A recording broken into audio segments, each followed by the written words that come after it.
Si Philip ng SB19. Ay! Na matutupad na siya this season. Oh my God. Naghihintay lang talaga kami ng schedule niya kasi last time, okay na yung schedule na. Oh. Tapos, parang nagkaroon naman, parang nagkasakit at ako noon, parang hindi ko alam, basta nagkaroon ng problema ba. So ngayon, naghihintay lang talaga kami kay Bisaya. Bisaya. Bisaya din. Oo. Sir Alex! Makaguess, lagi ko. So naatay SB19 nga Bisaya. Very proud talaga tayo, Philip. Philip, please come on over. Yes!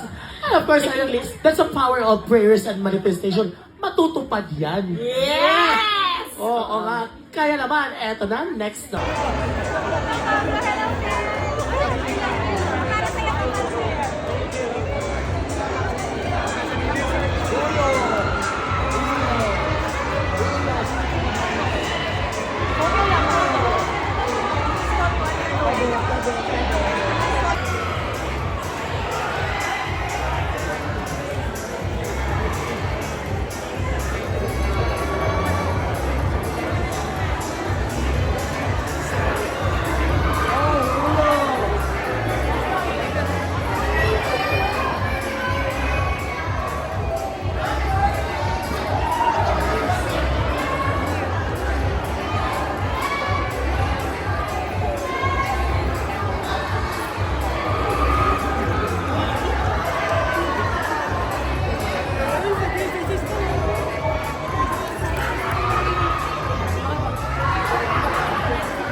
Dapat hindi ka muna tinawag.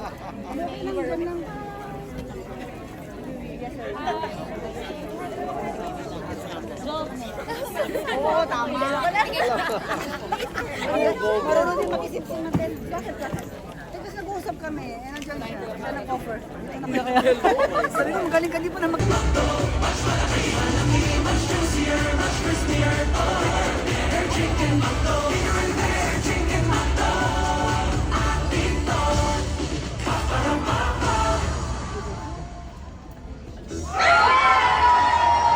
Pwede kayo mag-enjoy kagaya nila. Mag-download lang kayo mga ka-PM ng Glow. There's something with these guys na parang you really want to see what are they gonna do after this, because yung I Want You parang it's a breakaway performance na from their genre, di ba? Yes. So and then saw it to Bea like uy, parang okay to i-follow, parang what do you think, gawa tayong docu, sundan lang natin and then let's see what happens. And then yun nga, thankfully they really invested in, because this is out of nowhere. I believe this is the first na music docu na parang ganitong level. And Yes, yes. or P-pop, I mean, it's something na, and I really believe na SB19 is P-pop for Absolutely. so I'm very proud to be on this area with them. Grabe, Direct Jet. Also, this is your first